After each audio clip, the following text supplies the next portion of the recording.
The moment Naomi Hurst realized she was in love with Phineas Hawkins was not the moment she expected, and it arrived without ceremony, without warning, the way the most important things in life always seem to do. But that moment came later.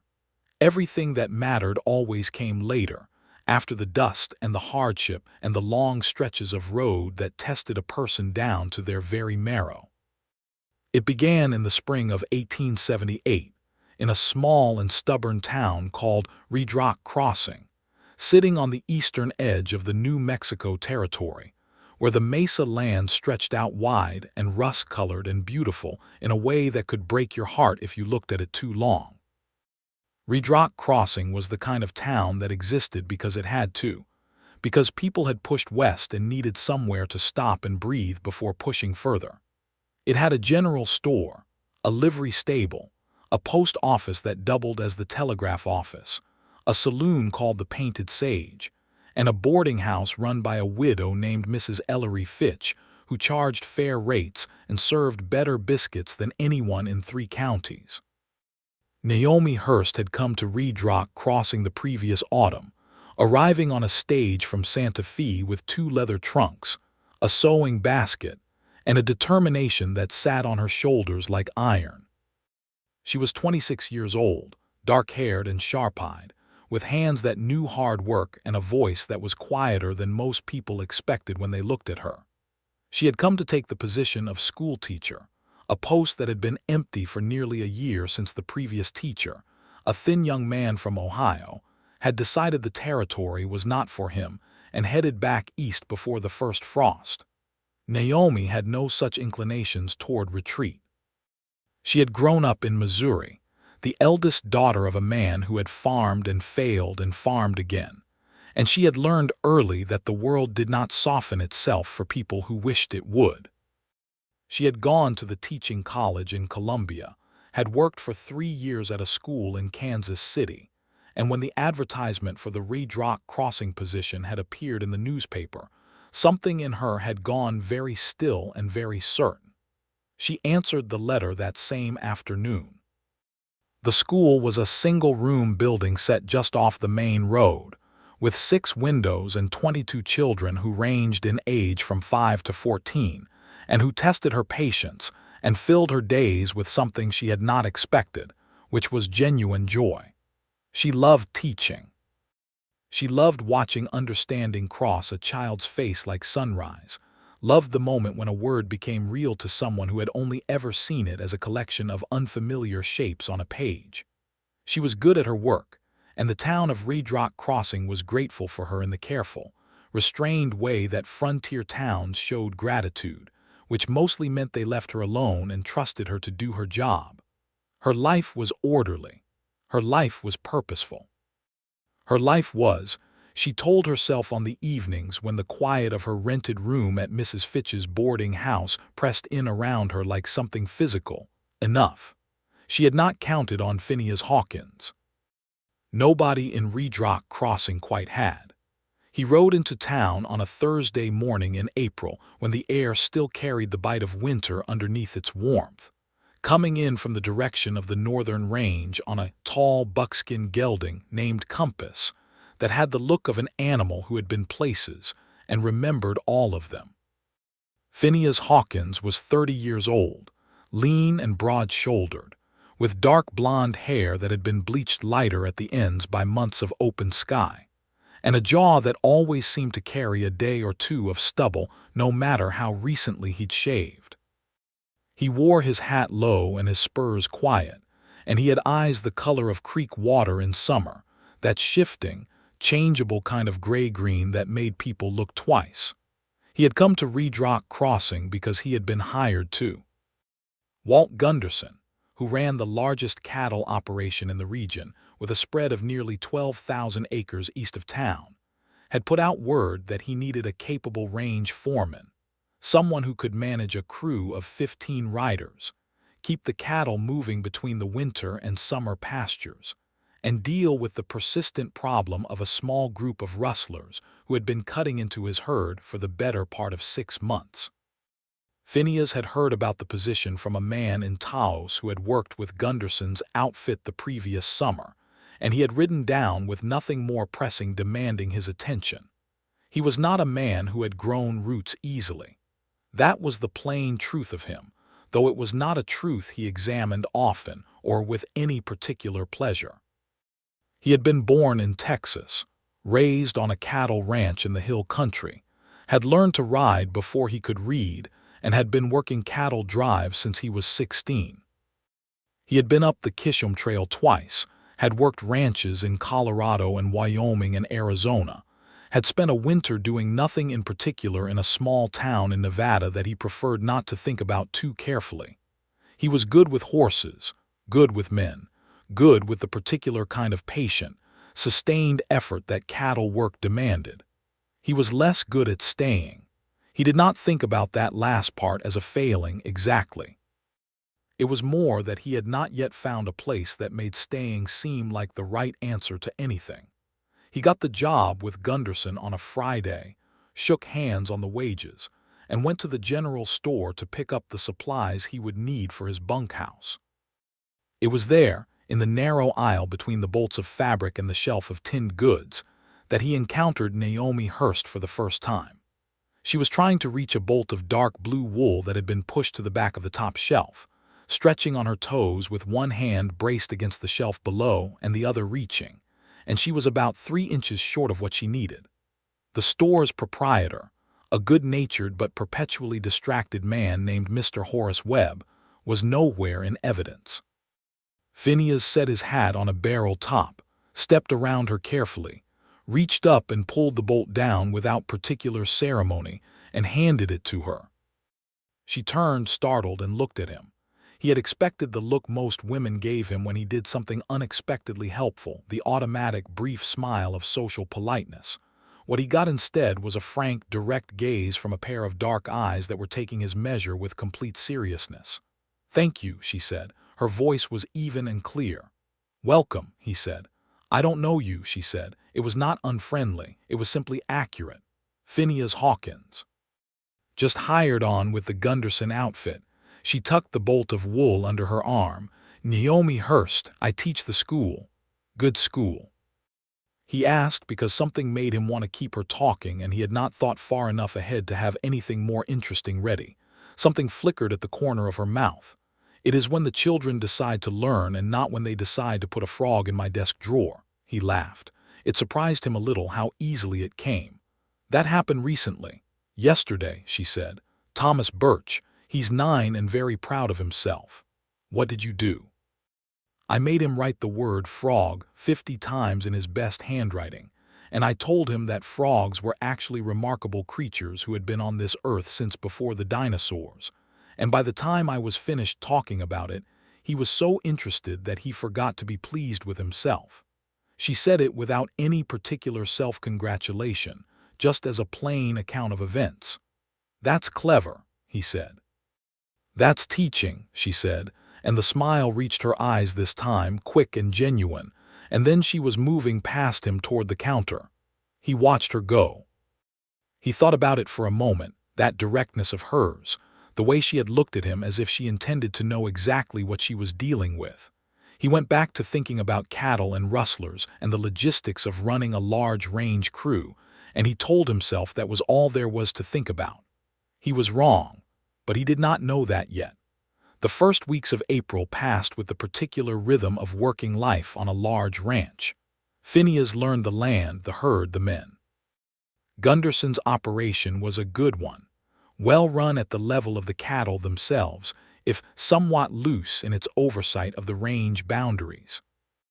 The rustling problem was real, and Phineas spent considerable time riding the far eastern fence lines, reading the grass and the tracks and the patterns that the land left for people who knew how to look. He identified the likely routes the rustlers were using, brought his findings to Gunderson, and set up a rotating watch that would take time to pay off but was more likely to be effective than anything reactive. He came into Redrock Crossing once or twice a week, as most range hands did, for supplies or mail or an hour at the Painted Sage, and he began to develop the natural familiarity with the town's rhythms that came from regular presence. He knew which days the stage came, knew that Mr. Webb at the general store always had the latest newspapers from Albuquerque on Tuesdays, knew that the blacksmith opened early and closed early, and was not a man for conversation. He did not exactly arrange his town visits to coincide with anything in particular. But he noticed that the school let out at 3:30, and he noticed that on days when she did not have to stay late, Naomi Hurst sometimes walked down to the general store in that late afternoon light, when the sun had started its tilt toward the western mesas and everything turned the color of warm copper. He noticed this. He did not act on it exactly, but he noticed. The second time they spoke at any real length was at the end of April, when the whole town turned out for a community social in the churchyard, the kind of gathering that frontier towns organized with practical regularity, because in places where hard things happened, people needed to remember why they were all here together.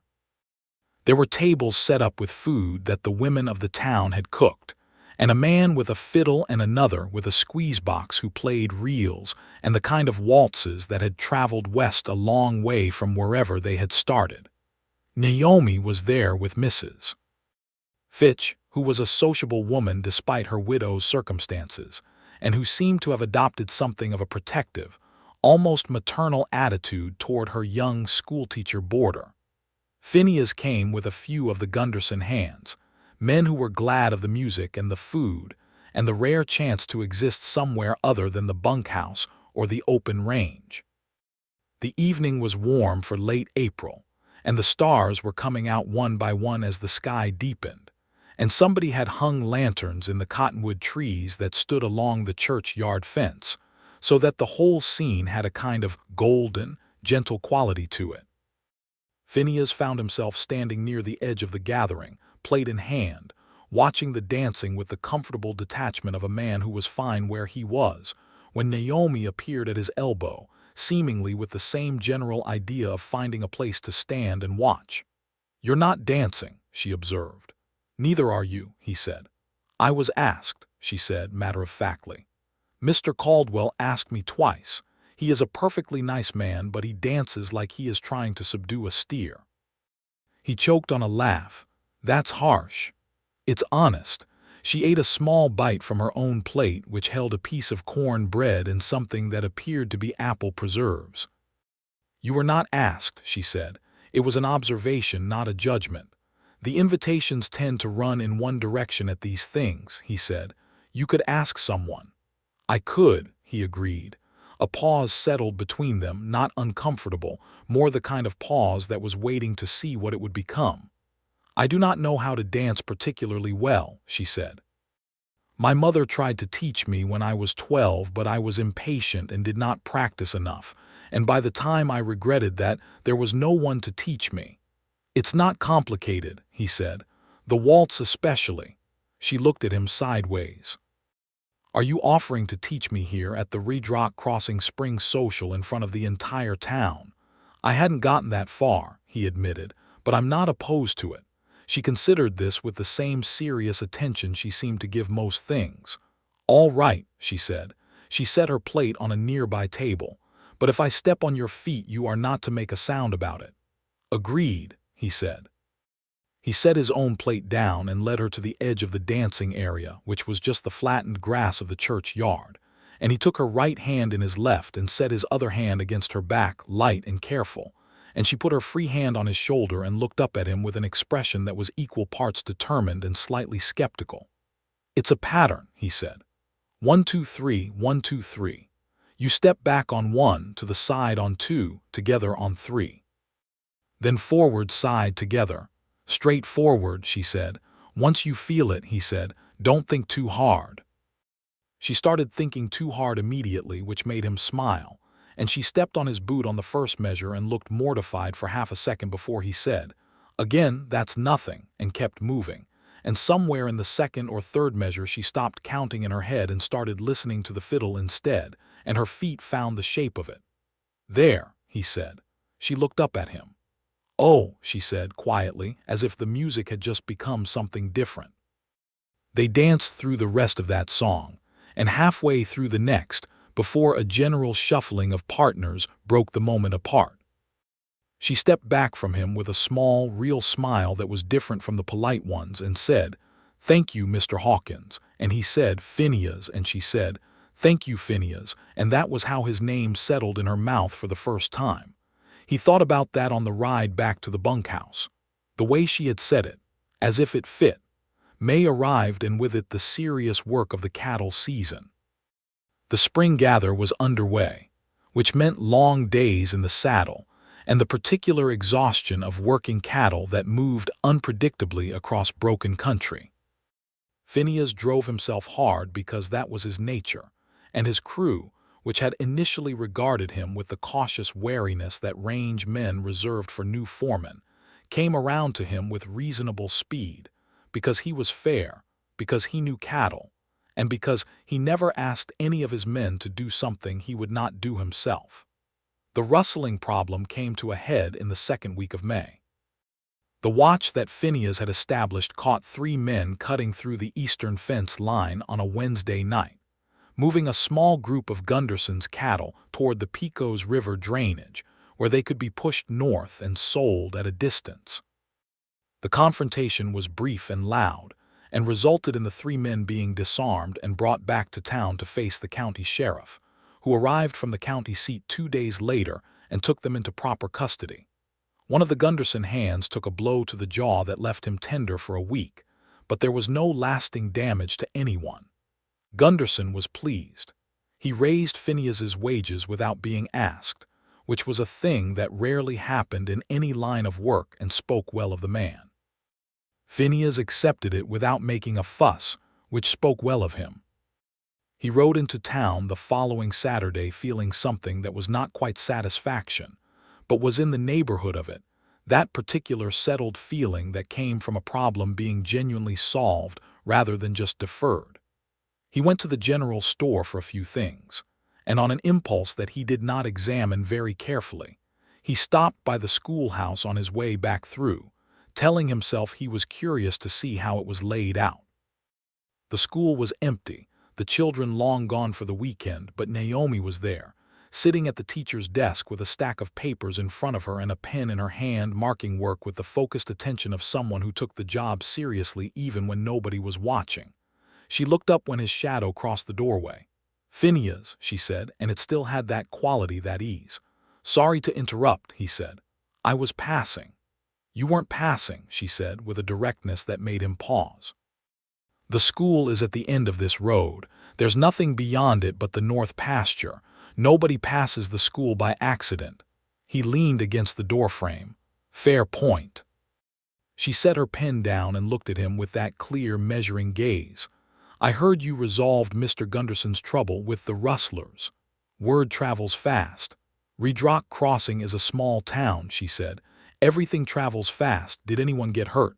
"Peterson took a hit, but he's fine. Nothing else." She nodded. "Good." A pause. "How are you settling in to the territory, I mean?" It was a simple enough question, but she asked it as if she actually wanted to know the answer, as if she had thought about it before asking, and that was not a thing people generally did. "It suits me," he said honestly. "The land does, the work does. And the people," he looked at her. "Some of them are growing on me." She held his gaze for a moment and then looked back at her papers. "Sit down if you're going to stay," she said. "There's no point in hovering in the doorway." He sat down in one of the student desks, which was considerably too small for him, and for the next hour she marked papers and he read the newspaper he had picked up from Webb's store, and they talked intermittently about things that mattered and things that did not. And it was the most comfortable hour he had spent in a very long time, maybe longer than he wanted to think about. When she finally gathered her papers and began to close up the schoolhouse, he walked with her back down the road toward Mrs. Fitch's boarding house, and the evening was the kind of pale gold that late spring evenings in the high desert got to, when the light seemed to come from everywhere at once and the air smelled of sage and something almost sweet. "Can I ask you something?" he said. "You can ask," she said. I'll tell you if I don't want to answer. Why here? Why Redrock Crossing? She was quiet for a moment. The advertisement said they hadn't had a teacher for nearly a year, that those children had been going without.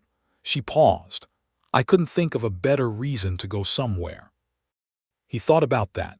And you have no family pulling you somewhere else. My father died 3 years ago. My mother remarried and moved to St. Louis. She said it without drama, just plain fact. We are not close. I have a younger brother in Denver who writes when he remembers. Another pause. I'm not lonely if that is what you are asking next. I have my work and I have the town, and both of those are sufficient. I wasn't asking that, he said, though he had been a little.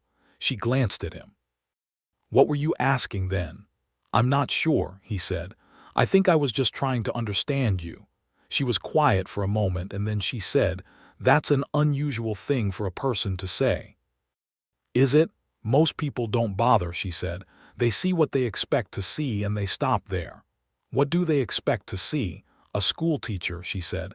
Sensible, quiet, useful to the town, not particularly interesting beyond that. That seems like a failure of attention, he said. She stopped walking. They had reached the gate of Mrs. Fitch's front yard, and the light was going amber and low, and she turned to look at him with an expression he could not entirely read, something between surprised and careful. Good night, Phineas, she said. Good night, Naomi.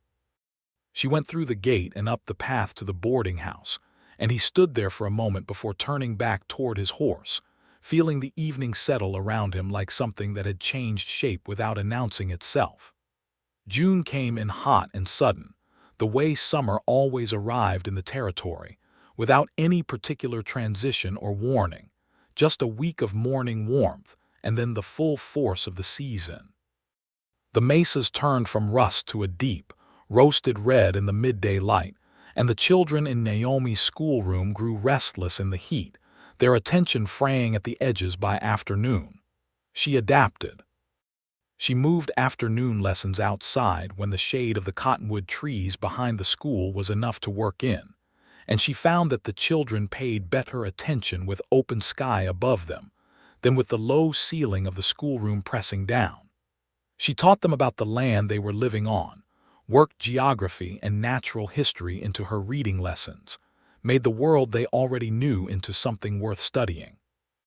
Phineas saw her at work twice in early June, passing through town on ranch business, and pausing for a moment at the edge of the schoolyard to watch the tableau of children sitting in a rough semicircle in the cottonwood shade, books open across their knees, while Naomi sat on an upturned crate and read to them in her clear, carrying voice. The children were still. That was the remarkable thing. 15 children between the ages of 5 and 14, sitting still and quiet in the outdoor heat, listening. He thought about interrupting to say hello. He did not, because he did not want to break whatever she had made there. But she saw him, because she noticed things, and she gave him a brief nod from across the yard, a small acknowledgement that held something easy and natural in it, the way you acknowledged someone who was already part of your regular landscape. He rode away feeling unreasonably good about a nod. It was Mrs. Fitch who created the first real occasion. She was hosting a small supper at the boarding house in the 3rd week of June. Just 5 or 6 people who she had decided deserved a proper meal and each other's company. And she invited Phineas with the directness of a woman who had decided things should happen and was prepared to create the circumstances for them. He suspected he was not the only one she had decided things about. The supper was the best meal Phineas had eaten in months, possibly longer. Mrs. Fitch was genuinely gifted in the kitchen, and she had produced a roast with potatoes and biscuits and a rhubarb pie that was so good he had to restrain himself from being embarrassing about it. The other guests were the Reverend Thomas Hale and his wife Clara, who were good-humored people in their 40s, and Mr.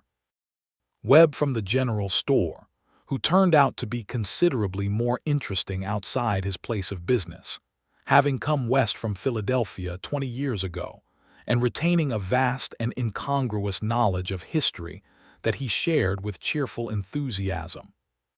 Naomi sat across from Phineas at the table, and the conversation moved the way good conversation at small suppers moves, covering ground easily and returning to places worth revisiting. And more than once he said something and looked up to find her watching him with an expression that was thoughtful and warm, and then she would look at her plate or at Mrs. Fitch, and the moment would slide on. After supper, the company sat in Mrs. Fitch's front parlor, and Mrs. Fitch played the piano, an upright instrument of great age and reasonable tune that she handled with practiced skill, and Reverend Hale sang in a comfortable baritone, and at some point the evening became something uncomplicated and good, just a group of people in lamplight, sharing the evening. When it was time to leave, Phineas took his hat from the peg by the door and stepped out onto the boarding house porch, and Naomi followed him out a moment later, apparently for air, or perhaps for the same reason he had paused there, which was that the night was very clear and very warm, and the stars over the territory were outrageous in their number. "You should see them from the range," he said, looking up. "No town lights at all, it's like someone spilled them." She stood beside him and looked up. "I have seen them from the range," she said after a moment. "I rode out with Mrs. Fitch last October to see the color on the mesas. We stayed too late and rode back in the dark." "Were you frightened?" "No," she said simply. "The horses knew the way and the stars were enough to see by. I felt very small but not frightened, small in the right way." He knew exactly what she meant. He had felt that too, out on the open range at night, that particular smallness that was not diminishment but something closer to its opposite, a sense of proportion, of being the right size against something genuinely vast. "What made you become a cowboy?" she asked. It was the first time she had asked him anything directly personal, and he noticed it. "Started young," he said. "My father ranched in Texas. It was just the work I knew." He thought about it more honestly. "And I like the shape of it. The way it goes with the land. You can't push cattle where the land won't allow. You have to know the country and work with it." "Like teaching," she said. He looked at her. "How so?" "You can't push children where they're not ready to go," she said. "You have to know where they are and work from that, not from where you wish they were." He thought about that. "That's a good way to put it." She looked at him sideways, and there was something in her expression that she seemed to pull back from, a warmth that retreated into something more contained. "Good night, Phineas," she said. He caught himself before he said anything more than, "Good night, Naomi," because he was beginning to feel that these nightly partings were becoming a kind of ritual he was already reluctant to give up, and that seemed like information worth sitting with rather than acting on. July was brutal in its heat and relentless in its beauty, the way the territory's summers always were. The high desert in July smelled of baked earth and juniper, and the particular dryness that made every lungful feel like you were breathing something distilled. Naomi's school let out for the summer in the second week of July, a fact she approached with mixed feelings, because the children would need her again in September and she would miss them in the interval, but also because August in the schoolroom was genuinely difficult, and she had made plans to use the summer time to develop new lessons for the coming year. She had also, without precisely meaning to, developed the habit of taking a morning walk before the heat settled in, down the main road, and sometimes as far as the river crossing half a mile south of town, where the cottonwoods grew thick and the water ran cool even in summer. It was on one of these walks, in the last week of July, that she found herself walking alongside Phineas Hawkins, who was leading Compass by the reins toward the livery stable after apparently arriving in town earlier than his usual time. They fell into step together with the ease that had been building between them for months, and neither of them commented on it, because commenting on it would have made it self-conscious, and it was better as it was. "You're in town early," she said. "Gunderson wants to meet with the county land agent this afternoon. I have the morning free." "A free morning," she said. "What do you do with those?" "I'm not sure I've had one in long enough that I've forgotten," he said. She glanced at him. "Come to the river with me," she said.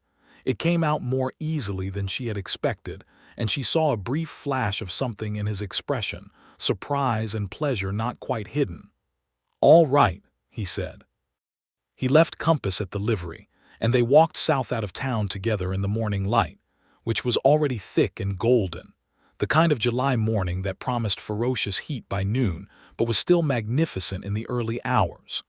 The road narrowed to a path, and the path led through dry grass and sparse scrub to the cottonwood stand along the river, where the air changed immediately, cooler and greener and smelling of water. They sat on a flat shelf of sandstone at the river's edge and watched the water move, which was not much in late July but was enough, a steady flow over smooth rock, cold and clear. A pair of herons stood motionless in the shallows downstream, indifferent to the world. "Can I ask you something?" Naomi said. "You can ask," he said, using her own words back at her. She heard it and smiled. "Do you think about staying in Redrock Crossing, long term?" He was quiet for a moment, not the silence of someone avoiding the question, but of someone actually considering it. "I think about it more than I used to," he said. "What changed?" she asked. He turned to look at her. She was watching the water, her hands in her lap, her profile very still and clear against the light through the cottonwood leaves. He had looked at her a great many times over the past 3 months, and he was still not done looking, which was a thing he had no very good explanation for. "Several things," he said carefully.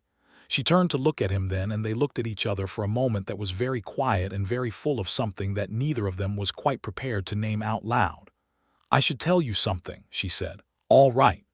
"I am not," she said carefully, "a woman who is good at this, at whatever this is." She gestured between them with one hand, a small, slightly helpless gesture.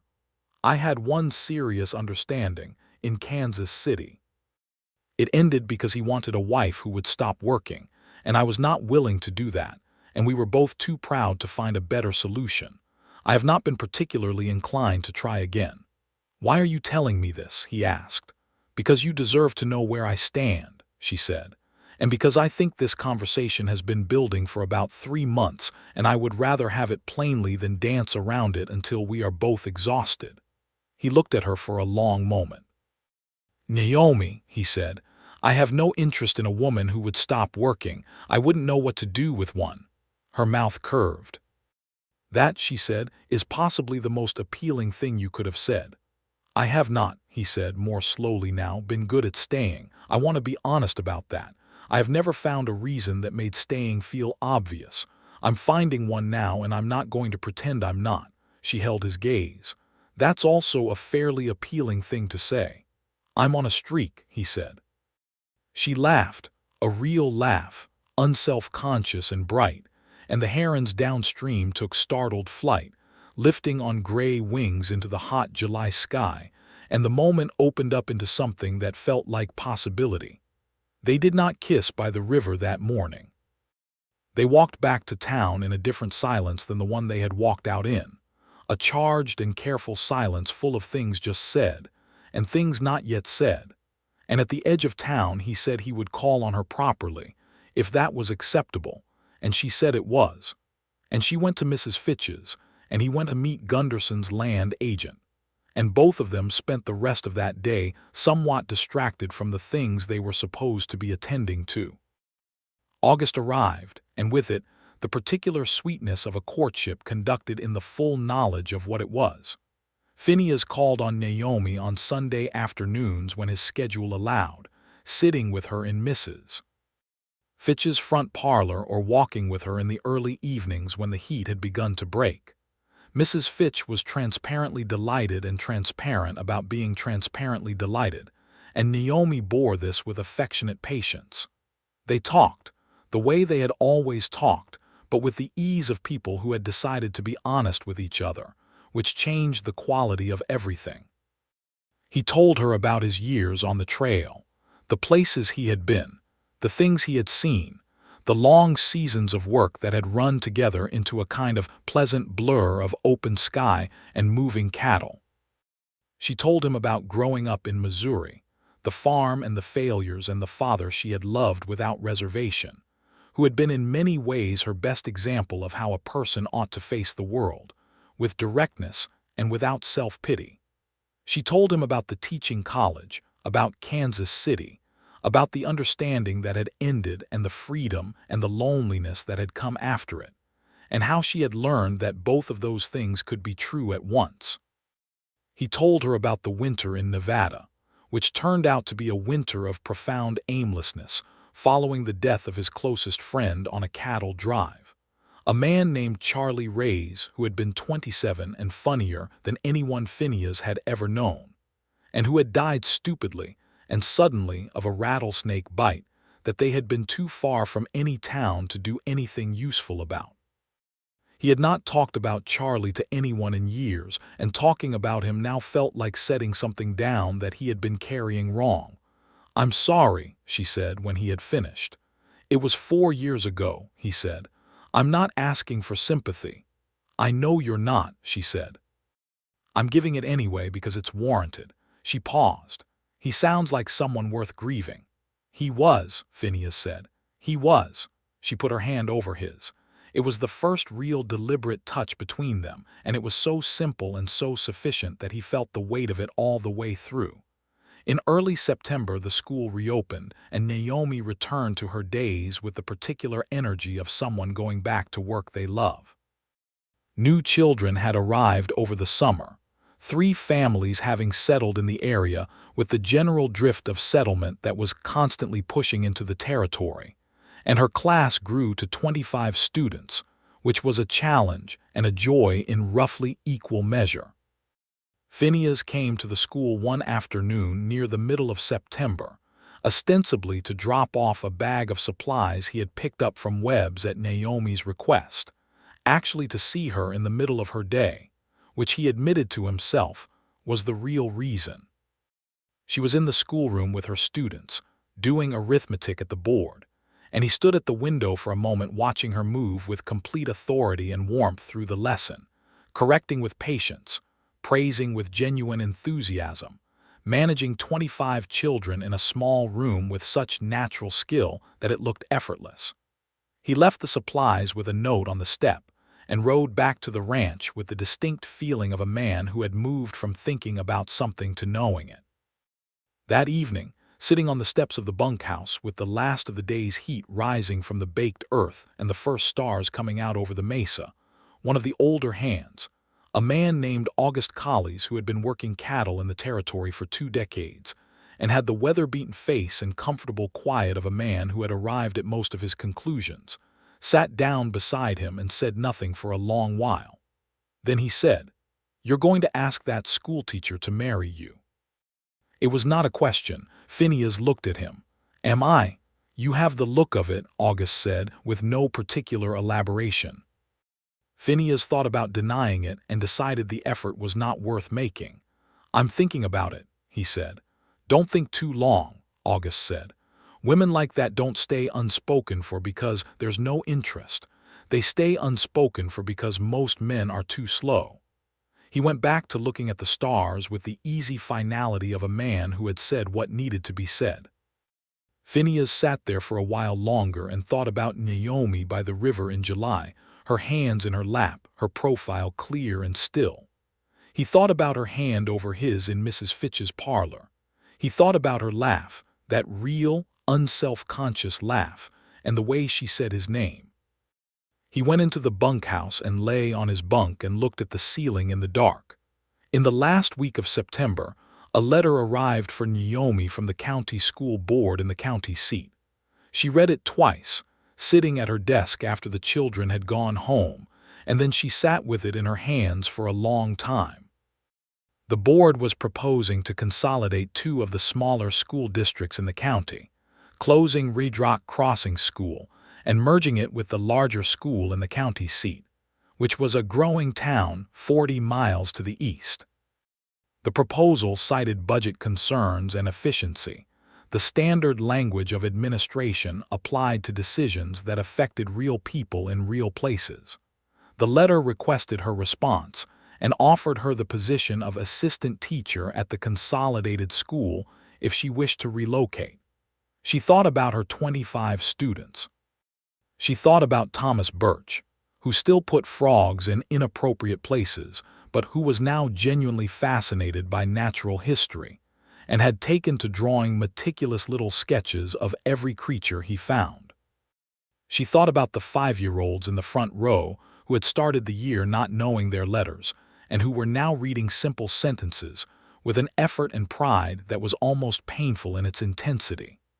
She wrote a letter back that evening, carefully and thoroughly, presenting the case for keeping the school in Redrock Crossing with every argument available to her, which turned out to be more than she had expected. She cited the distance families would have to travel to get children to the county seat, citing the impossibility of it for the ranching families, whose children would have to board away from home. She cited the growth of the district, the 3 families who had arrived over the summer, the pattern of new settlement that suggested the population would continue to grow. She cited the established community investment in the school and the demonstrated educational outcomes of her students. She sent the letter the next morning and spent the following 2 weeks in a state of focused, controlled anxiety, continuing to teach as if the question of the school's future were fully settled, because to do otherwise would have been to fail her students. She told Phineas on a Sunday afternoon, not from any need to involve him, but because he had become the person she told things to, which had happened so gradually she had not noticed it until it was simply true. He listened without interrupting. "What can I do?" he asked when she had finished. "Nothing," she said. "I've sent the letter. It's in the board's hands now." "There are people in this town who have standing to petition," he said. "The families whose children are in your school. If they wrote collectively, it would carry weight." She had thought of this but had hesitated, not wanting to impose on people with their own demanding lives. He saw the hesitation and read it correctly. "Naomi," he said, "you have been teaching their children for nearly a year. Not one of those families would hesitate." She looked at him. "You would help." "I'll ride to every ranch in the district if that's what it takes," he said, with a simplicity and certainty that sat down inside her chest and stayed there. It turned out not to require that. Within 3 days of Naomi quietly mentioning the situation to 2 of the mothers who came to collect their younger children, the town had organized itself with the efficient indignation of a community that understood perfectly well what losing its school would mean. A petition was drafted by Reverend Hale and signed by 47 residents, including Gunderson himself, who understood very well that a school district was one of the things that made land in an area worth settling on. The petition was sent to the county board, along with individual letters from a dozen families. Phineas rode out to 3 of the more distant ranches himself on a Tuesday, covering 30 miles in a day to make sure the families there were informed and given the chance to add their names. He came back that evening tired and dusty and went directly to Mrs. Fitch's boarding house, which was not his usual habit, and knocked. Naomi opened the door. She took one look at him, dusty and road-tired, and said, "You went to the outlying ranches. Morrison's, Penafleur Spread, and the Kimball Homestead," he said, 12 signatures. She stood in the doorway looking at him for a moment, and something moved through her expression that she did not try to hide. "Come in," she said. "Mrs. Fitch made coffee and there is apple cake." "I would accept that," he said. He came in and sat at Mrs. Fitch's kitchen table and ate apple cake and drank coffee, while Naomi sat across from him and Mrs. Fitch made herself productively absent in the way she had perfected, and they talked through the situation and what might come next, and somewhere in the middle of it Naomi looked at him across the kitchen table and thought, quite clearly and without any particular dramatics, that she loved this man. She did not say it, but she thought it as clearly as she had ever thought anything. The board's response came in mid-October, and it was a victory, clear and complete. The consolidation proposal was tabled. The Redrock Crossing School would remain open. The board cited the community petition and the population growth data as the determining factors, and there was a secondary note commending the quality of instruction, which Naomi read and set aside because she had never been comfortable receiving praise directly. She was at the boarding house when the letter arrived, and she read it twice and then sat down on her bed and felt something release in her chest that she had been holding since September. She went downstairs and found Mrs. Fitch in the kitchen and told her, and Mrs. Fitch hugged her with the uncomplicated warmth of a woman who had decided Naomi was hers to love. Then she went to find Phineas. He was at the livery stable, which was where he often was when he was in town, having a comfortable, wordless friendship with the livery owner, a man named Hector Salinas who had been in the territory longer than anyone and knew more about horses than most men knew about anything. Phineas was brushing Compass in the afternoon light, and he looked up when she appeared in the stable door with a piece of paper in her hand, and an expression he had not seen on her before, which was uncomplicated happiness. "The school stays," she said. He set the brush down and straightened up.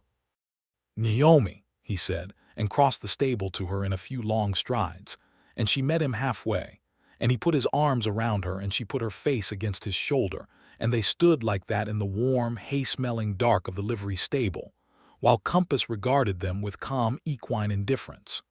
She lifted her face and he kissed her properly, finally, the kind of kiss that had been waiting since July by the river, unhurried and very certain. "About time," said Hector Salinas from somewhere deeper in the stable, not looking up from whatever he was mending. November came, and with it the particular quality of autumn in the high desert, the air sharp and bright. The cottonwoods turned gold along the river, the evenings coming down fast and cold. The territory in November was beautiful in a stripped-down, serious way, without the softening of spring or the drama of summer, just the bones of the land showing clearly. Naomi had settled into a contentment that she recognized was different from what she had called contentment before, fuller and less defended, the kind that required another person's presence in order to exist. She thought about this sometimes with the analytical part of her mind that she could not entirely turn off, whether it was wise to be this happy about something she had not planned for and could not fully control. She generally concluded that wisdom and happiness were not always in easy alignment with each other, and that she was prepared to accept that. Phineas, for his part, had stopped thinking about staying as a choice and started thinking about it as a simple fact. He told Gunderson in early November that he intended to remain in the area long term, and Gunderson, who had been hoping for exactly this because capable range foremen were not common, offered him an improved arrangement that included a small permanent house on the property in addition to his wages, a modest structure that had been used for storage but was structurally sound, and could be made into something habitable with a reasonable amount of work. Phineas looked at the house, which sat on a small rise with a view of the mesa and the eastern range, and he thought about it for approximately 30 seconds. He spent 3 weekends in November cleaning, repairing, patching, painting. Some of the Gunderson hands helped, because range crews generally pitched in for things that mattered to one of their own, and August Collies contributed a chair and a small table from his own spare belongings, which he presented with the modest air of a man who had invested in an outcome. On the 4th Sunday in November, a cool and brilliant morning with the sky so blue it hurt to look at, Phineas rode to Mrs. Fitch's boarding house, knocked on the front door, was admitted by Mrs. Fitch with an expression that suggested she already knew, and asked if Naomi was at home. She came downstairs in a few minutes, dressed for Sunday, her dark hair neat, her expression showing that particular calm she wore when she was paying very close attention. "I would like to show you something," he said. "If you'll come." She got her coat. They rode out together, Compass alongside the bay mare she had borrowed from the livery, and he took her out the eastern road to the Gunderson property and up the small rise to the house. He had left the door open so that the morning light came in through both the front windows, and there was not much inside, the chair and table from August, a wood stove that he had cleaned and tested, a window box on the exterior sill where someone had once grown something and might again. "It's part of the arrangement with Gunderson," he said. "Permanent. The house goes with the position as long as I want the position." She stood in the doorway, looking in, and then she walked through the small house slowly, touching the window frames, looking at the view through the eastern window, which showed the range stretching out to the horizon under the November sky. "It's a good house," she said when she came back to him. "It will be," he said. "It needs work." She looked at him. "Phineas." "Naomi," he said.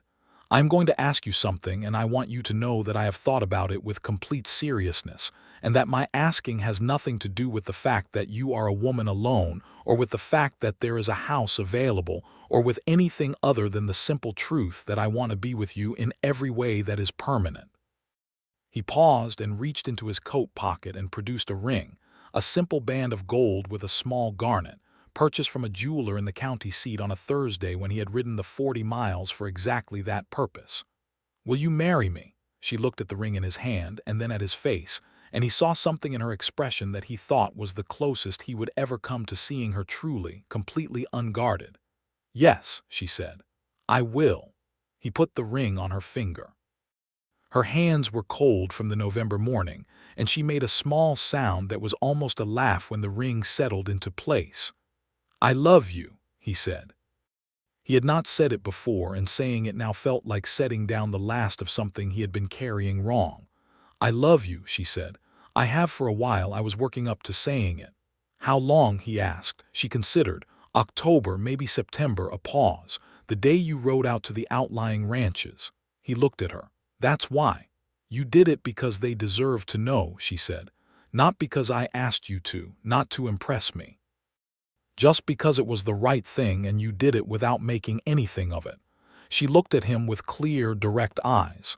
"That is," she said, "exactly the kind of man I would choose." He kissed her again, there in the doorway of the small house on the rise, with the November sky enormous and blue above them, and the mesa spread out in every direction. And it was a kiss that felt like an arrival, like a place you recognized from a description someone had given you a long time ago and had almost stopped believing was real. They were married on the second Saturday of December, 1878, in the Redrock Crossing church, with Reverend Hale officiating and Mrs. Fitch weeping with uncomplicated happiness in the front pew, and August Collies standing up as witness with the quiet dignity of a man present at a conclusion he had predicted. The whole town came. That was the particular quality of a frontier town wedding. Everyone came, not as a social obligation, but because in places where the distances were large and the winters were long and the work was hard, a marriage was a genuine communal event, an affirmation of something that mattered to everyone present. The families of Naomi's students came, and the ranch hands came, and Hector Salinas from the livery came, and Mr. Webb from the general store came, and somebody brought a fiddle. And after the ceremony, the churchyard was full of music and cold December air, and something that was very specifically happiness. Naomi wore a dress she had made herself from the dark blue wool she had bought the first day she met Phineas, which she had always intended for something particular, and which had waited patiently for the right occasion. She stood beside Phineas in the church, and said her vows in her clear, carrying voice, with the same seriousness she brought to everything that mattered to her. And Phineas said his with a steadiness that she would think about later, with a warmth she could not quite articulate. They moved into the house on the rise that week. Naomi brought her 2 leather trunks and her sewing basket and her considerable collection of books, which turned out to require 2 additional trips because there were more of them than she had initially represented, a fact Phineas noted without complaint and with what appeared to be genuine pleasure. He built a shelf along the length of one wall specifically for the books, a long Saturday afternoon project in December that produced something functional and better than serviceable, and she arranged her books on it with the careful attention of a woman putting something important in order. They had 2 weeks of winter and each other before the new year, which was a good gift. January 1879 came in with cold and wind and the particular relentless quality of high desert winter, and Naomi went back to school, and Phineas went back to the winter work of the ranch, which was different from summer work but no less demanding. The work of keeping cattle alive through cold and limited grazing, the constant attention to the herd's condition, the repairs and preparations that winter made possible and necessary. They settled into the rhythm of a shared life with remarkable ease, which did not surprise Naomi, who had always known herself well enough to know that she would not have agreed to anything that she did not believe would work, and which surprised Phineas somewhat, who had expected the adjustment of living with another person to be more complicated. It was not complicated, mostly because Naomi was herself at all times, direct and warm-hearted and entirely without guile, and because Phineas was the same, and because they had talked honestly before they had committed, and therefore there were very few surprises about who they actually were. There were small frictions, as there always are. She thought he was too casual about eating, too likely to skip supper if the work ran long, a habit from years of bunkhouse life where meals were caught when possible. He thought she overworked herself on the planning and preparation side of teaching, sitting up too late with her papers and her lesson books when she needed rest. They said both of these things to each other directly and adjusted, because they were both people who could hear something true when it was said kindly. In March, on a Saturday morning when the first real warmth of approaching spring was beginning to come into the air, and the cottonwoods along the river were just barely beginning to show the first haze of green, they were sitting together on the front step of the house on the rise with coffee, looking out at the mesa. Phineas said, "What do you want, Naomi? In the long run, what do you need most in this world?" It was not a complicated question, and he did not ask it dramatically. He asked it the way he asked most things, with genuine interest, because he had always wanted to understand her completely, and he was still working on it. She was quiet for a moment. She thought about what she wanted. She thought about the school and the children and the books on the long shelf and the mesa in every weather and the life she was building, the life she had, this morning and this man beside her, this whole particular and unrepeatable thing. And she said his name. She said Phineas, without thinking, without preparation, just as the first and truest answer. She heard what she had done a moment later and looked at him, and he was looking at her with an expression she had not quite seen before, something very still and very full. "That was," she said, "apparently my answer." "I'll take it," he said. She leaned her head against his shoulder, and he put his arm around her, and they sat like that on the step of their house in the March morning, looking at the land they lived on. Phineas thought about Charlie Rays, who would have said something devastating and funny about this moment, and would have meant every word of it with full sincerity. He thought about the Nevada winter and the years of moving and the long open road that had led, without any clear intention, to a small house on a rise in the New Mexico territory, to a woman with dark eyes and a direct gaze and a laugh that scared the herons off the river. He thought that the road had known more than he had, and he was grateful for it. Spring came fully in April, and with it a particular brightness that the territory always produced in that season, wild flowers in the dry grass along the mesas, the river running high with snowmelt from the mountains, the sky the deep clear blue that had no equivalent anywhere else Phineas had been. Naomi's students were full of spring restlessness, and she managed it with her customary creative adaptation, taking the class outside more often, building lessons around the natural world they could observe directly, turning the spring term into something that felt like discovery. Thomas Birch, who was now 10 and had graduated from frogs to a genuine scientific interest in insects, brought her a carefully pressed collection of beetles that he had mounted on a piece of board with a solemnity that was very nearly touching. She put it on her desk where she could see it. One of the things that the territory continued to require from everyone who lived in it was a kind of ongoing attention to hardship that the settled East had largely moved past. The land was beautiful and it was unforgiving, both of these things at once always. There were families in the district who had difficult winters, who lost cattle or struggled with illness or faced the particular precariousness of frontier life without any real safety net, beyond what their neighbors could provide. Naomi and Phineas were both people who noticed this. Naomi kept track of which children came to school hungry and made sure the school had enough to offer something, working with Mrs. Fitch and Reverend Hale to maintain a small larder that could be drawn on discreetly. Phineas, through his position on the Gunderson ranch, was often aware of which families in the outlying areas were in difficulty, and he made quiet arrangements more than once for cattle to be moved or supplies to be passed along in ways that did not require the recipients to feel diminished by receiving them. They did not discuss these things with each other constantly, but they knew about them because they told each other the things that mattered, and because they had both, independently and in different ways, come to the same conclusion about what it meant to live in a community. You were responsible for more than your own survival. You were responsible for the people around you. That was what a community meant in a place where there was no one else to fall back on. In June, Naomi went to Dr. Clarence Abel, the town's physician, with a suspicion that had been growing for several weeks. He confirmed it. She was going to have a child.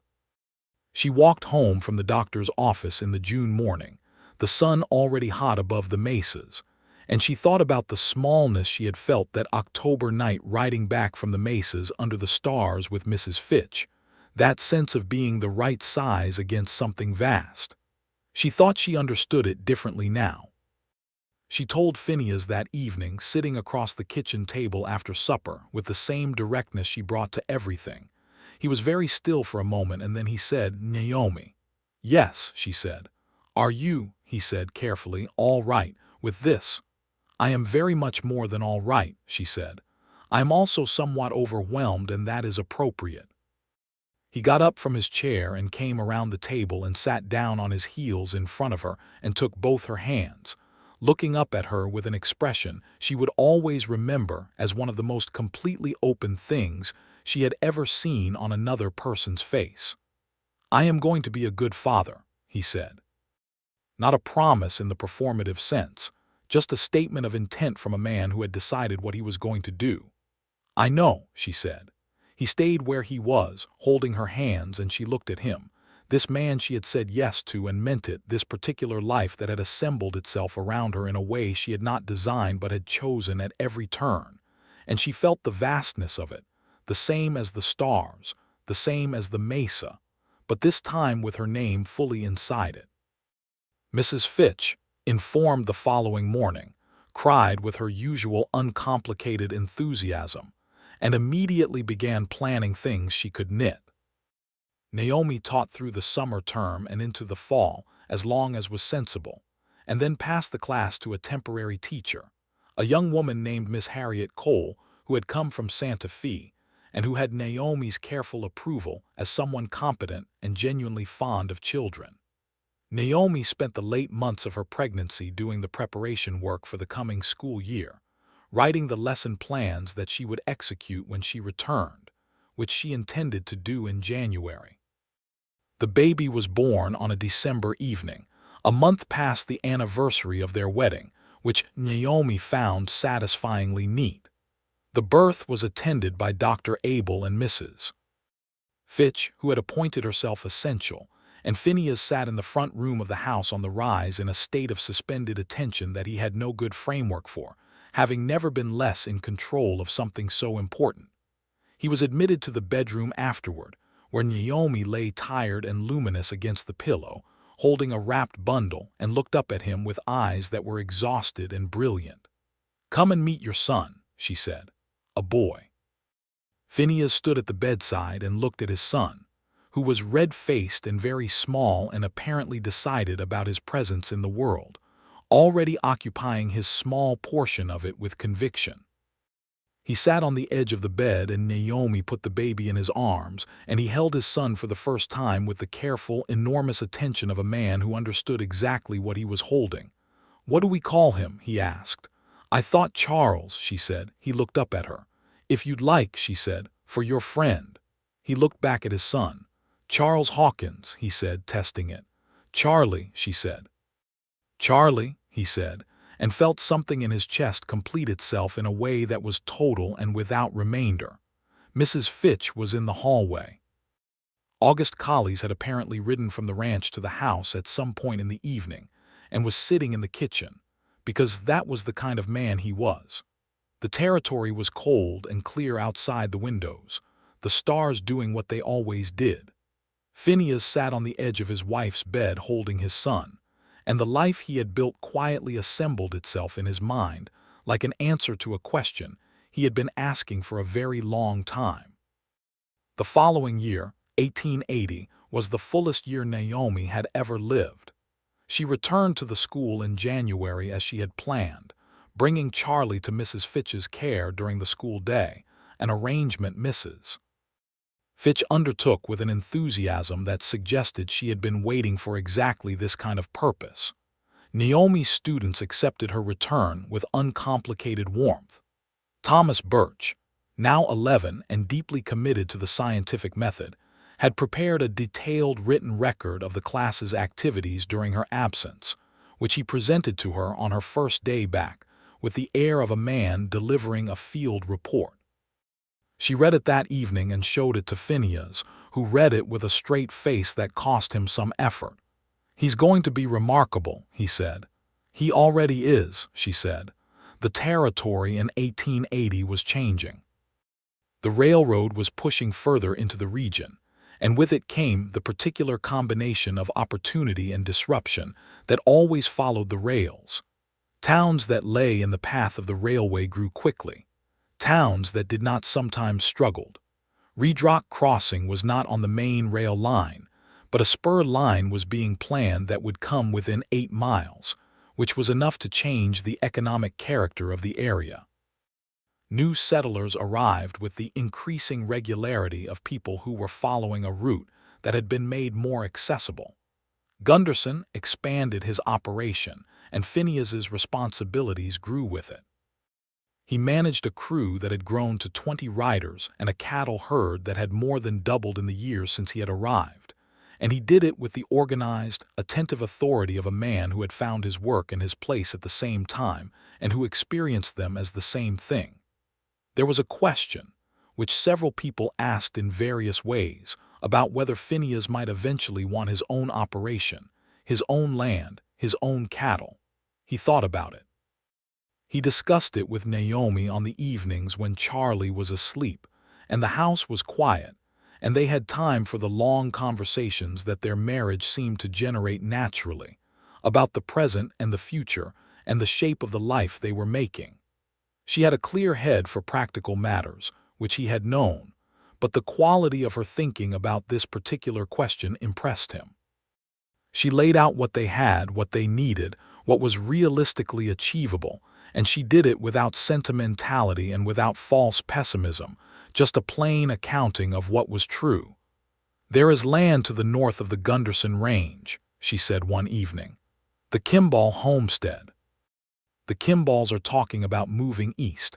Their eldest son married a woman from Albuquerque and they want to be closer to family."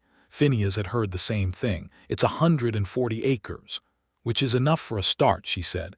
"Not a cattle empire, but a real operation, something that grows." He looked at her across the table. "You've been thinking about this?" "For several months," she said without apology. "Why didn't you say so earlier?"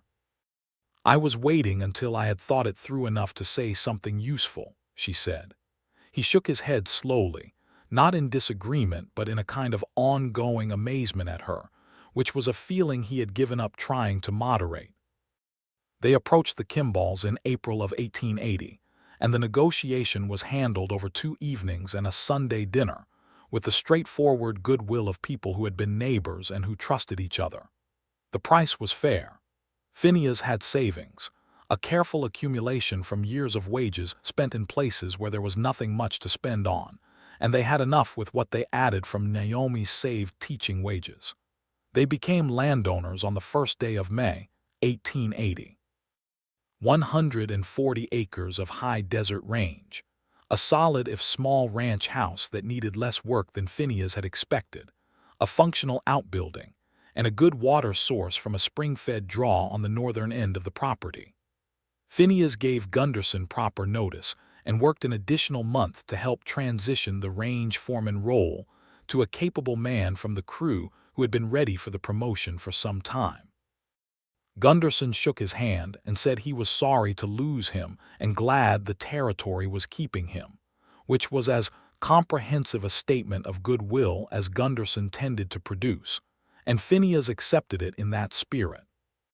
He started his own operation in June, small and deliberate, with a foundation herd of 30 cattle and 2 horses in addition to Compass, who was going to be 17 in the fall, and was beginning to show it in a dignified way that suggested he intended to take his time about the whole process of aging.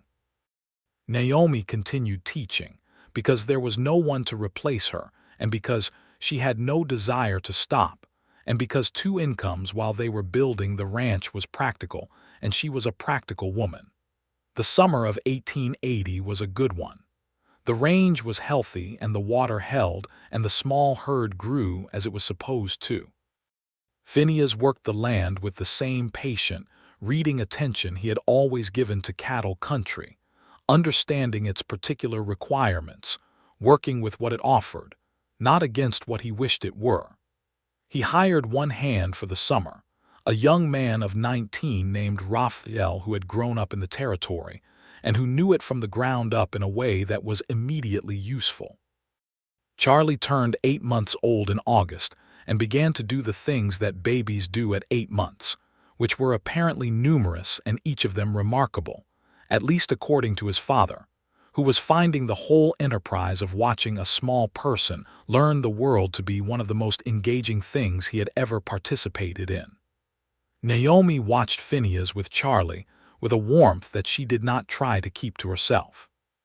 He was what he had said he would be, fully and without reservation, patient and present and genuinely interested, the kind of father who talked to the baby as if the baby were a sensible person, which Charlie was increasingly becoming.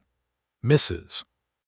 Fitch came to dinner on Sunday evenings and occupied her primary emotional role in Charlie's life, which was to adore him without any of the practical complications of parenting.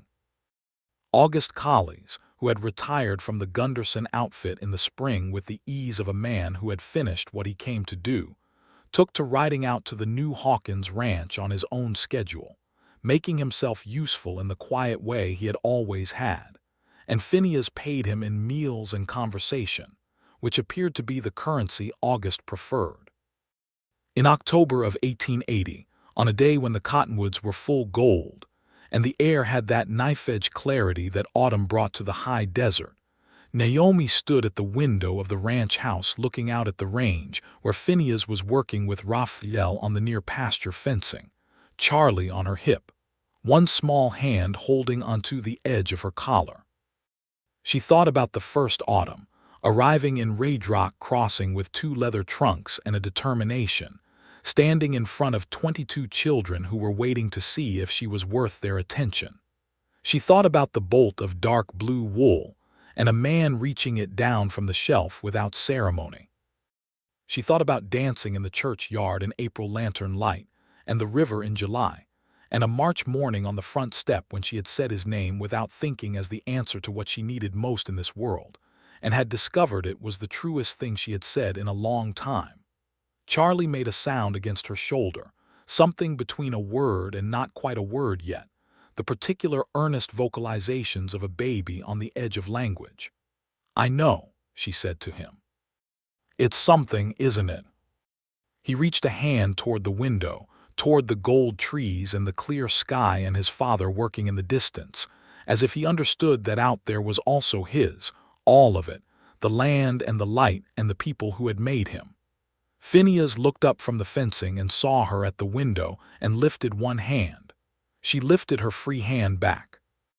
They were 2 people who had come to a crossroads town in the New Mexico territory by different routes and for different reasons, and who had found each other in the particular stubborn way that the right things find each other when both parties are paying enough attention. They had built a life from practical materials and genuine love, which was the best combination for building anything that was meant to last. The second pregnancy announced itself in late November of 1880, with the same quiet certainty as the first, and Naomi received the news from Dr. Abel with the calm of a woman who had done this before and knew her own capabilities. She told Phineas that evening in the kitchen, same table, same direct statement of fact, same warmth underneath it. He was quiet for a moment and then he said, "How are you feeling?" "Tired," she said. "Happy?" "Both," he said. "Both," she agreed.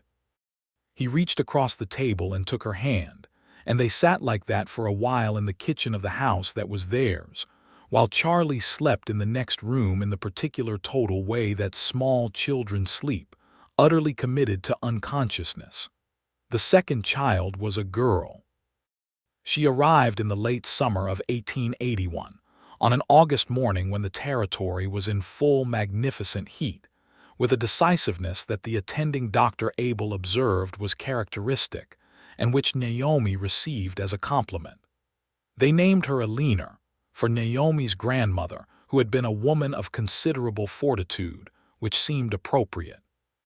Charlie, now 19 months old, was brought in to meet his sister with the careful management of small child expectations that the situation required, and he regarded Alina with a solemn attention that eventually resolved itself into a tentative but genuine interest, which was the best possible outcome. Mrs. Fitch considered Alina's arrival to be a personal event of the highest order and rearranged her week accordingly. The ranch grew through 1881 and into 1882. Phineas's herd doubled over those 2 years, an expansion that required careful management of the range and the water and the additional hands he brought on as the operation grew.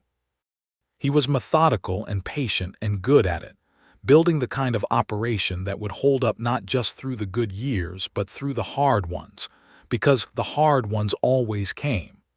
The school continued to be Naomi's domain and her satisfaction.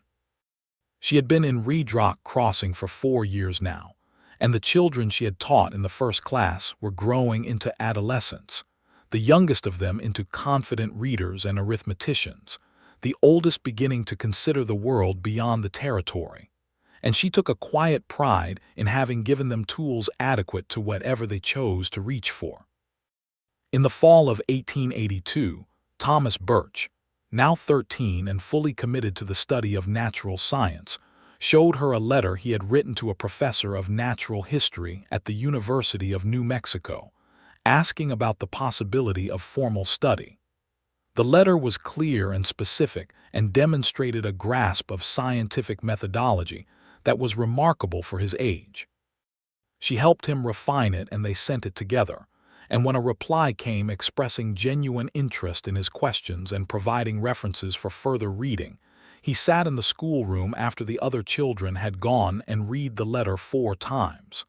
"This is because of you," he said. "This is because of you," she said. I just pointed in a direction. "You handed me the map," he said, with the precise language of a boy who had been paying attention in school. She let him have the last word on it, which was unusual for her, because in that instance he was right. The years settled into the cadence that a good life finds, not without difficulty or grief or the ordinary weight of hard seasons, but with the underlying stability of a life built on true things. There were dry summers and hard winters. There was a year when cattle prices fell and the ranch ran lean, and Phineas made the adjustments that the situation required without complaint and without panic, and Naomi's teaching wages carried more of the household through those months, and neither of them made more of that than it was, which was 2 people doing what the situation required. August Collies died in the spring of 1883, peacefully and on his own terms, in the small room he rented from a widow on the south end of town. Phineas sat with him in the last days, and found that the old cowboy had considerably more to say than his general economy of words had suggested. A lifetime of observation and opinion that came out in the quiet of those final hours, with the unhurried clarity of a man who was settling his accounts. He was buried in the Redrock Crossing cemetery with the full attendance of everyone who had known him, which was most of the town, because August had been the kind of person who mattered without making noise about it. Phineas stood at the graveside with his hat in his hands and thought about the long chain of people who had shaped him without intending to, and felt grateful in a way that was also grief, which was appropriate, because that was what it was. He came home that evening to the house that Naomi had made into a home in every detail. The books on the long shelf, the curtains she had sewn from cotton printed with small blue flowers, Charlie's drawings pinned to the kitchen wall, with the careful exhibition of a parent who understood that a child's art is a form of communication that deserves to be displayed. Aliner's wooden blocks arranged and rearranged on the parlor floor in the continuous architectural ambition of a toddler. Naomi was reading in the parlor by lamplight when he came in, Aliner asleep in the small room that had been added on the south side the previous summer, Charlie in his own room already in the deep sleep of a 4-year-old who had spent the day in energetic commerce with the world. She looked up. She saw his face. She set her book down and held her arms open, and he sat down beside her, and she held him the way she held the people she loved, fully and without reservation, and he put his face against her hair and breathed. "He was a good man," she said. "The best kind," he said, "quiet about it." "The best kind are often quiet about it," she said. They sat like that for a while, and the lamp burned low, and the territory was quiet outside the windows, the stars doing what they always did. By 1884, the Hawkins Ranch was a proper operation, 200 acres now, the additional 60 purchased from a neighbor who had moved on toward California. The herd was strong, the land was well managed, and Phineas had built a reputation in the district as a fair dealer and a careful rancher, the kind of man whose handshake meant something and who could be trusted to do what he said he would do. Naomi was beginning to think about what the school would need in the next 5 years, the way the territory's population was growing, the way Redrock Crossing itself was growing, slowly, but with the steadiness of a place that had decided it was staying.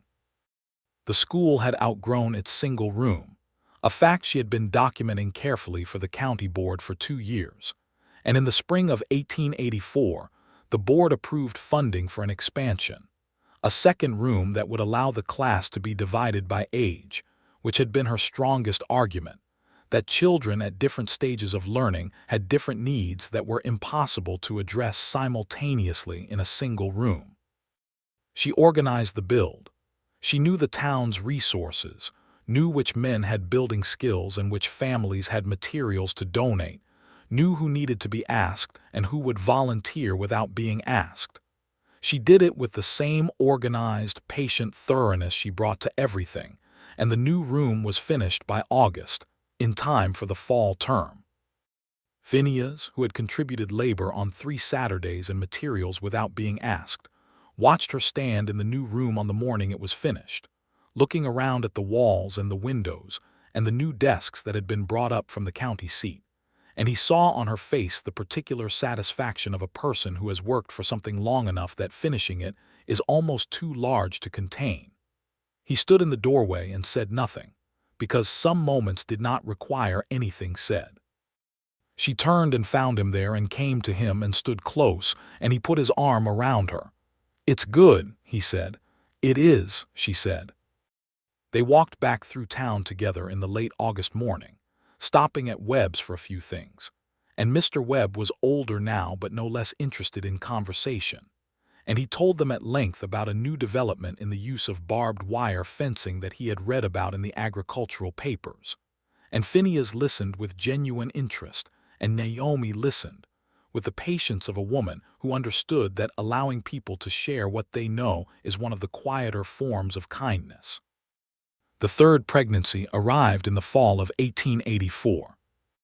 Naomi was 32 by then, and the territory's doctor told her that everything was as it should be, and she took his assessment and her own knowledge of herself as sufficient assurance. Their third child was another boy, born in the early spring of 1885, and they named him James, for no reason of family obligation, but simply because it suited him. He arrived into a family that had established its rhythms and its warmth and its habits, and he settled into it with the ease of a child who has always been expected. Charlie, now 6, regarded his new brother with the informed authority of a child who had already done this once with Alina, and considered himself something of an expert. Alina, who was 3.5 and had very decided opinions about most things, regarded James with a critical attention that eventually gave way to a possessive affection that would characterize their relationship for years. The household in the spring of 1885 was full in all the ways a house can be full. There were children's voices and work to do and books on the shelves and meals at the table, and the ongoing project of a marriage between two people who had chosen each other with open eyes and kept on choosing each other in the dailiness of things. Naomi sat at the kitchen table one April evening, James asleep on her shoulder with the boneless totality of a new baby, Charlie at the other end of the table doing his reading homework with the focused intensity of a 6-year-old determined to do it right, Alina having been very recently persuaded into bed. Phineas was washing dishes at the basin, which was a thing he did without being asked, because dishes did not wash themselves, and there was no particular reason why the washing should fall to one person more than the other. The lamp was lit against the early spring dark. Through the window, Naomi could see the first stars coming out over the mesa, that slow accumulation of light against the deepening sky that she had watched from this window through all the seasons of the years she had lived here.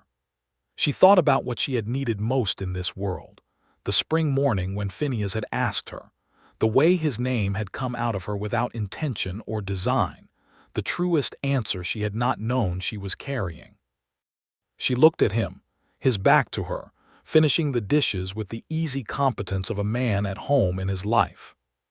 She looked at Charlie, bent over his reader, moving his lips slightly as he worked through the harder words, her son who had her dark eyes and his father's steadiness.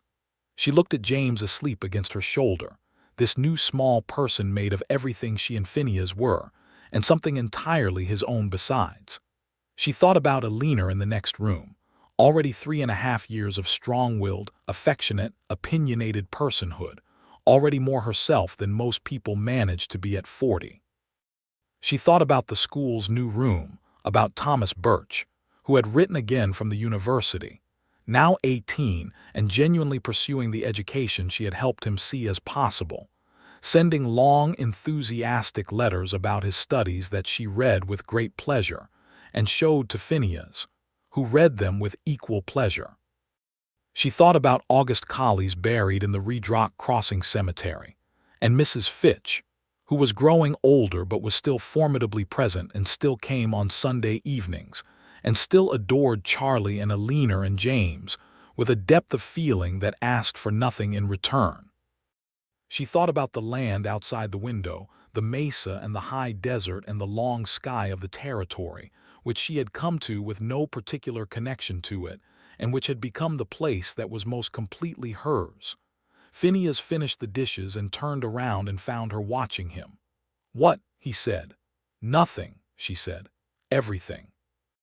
He dried his hands and came to the table and sat down across from her, looking at her and at James asleep on her shoulder, and his expression was the one she had first seen on the morning she had told him about the baby, the completely open one that he only ever wore with her.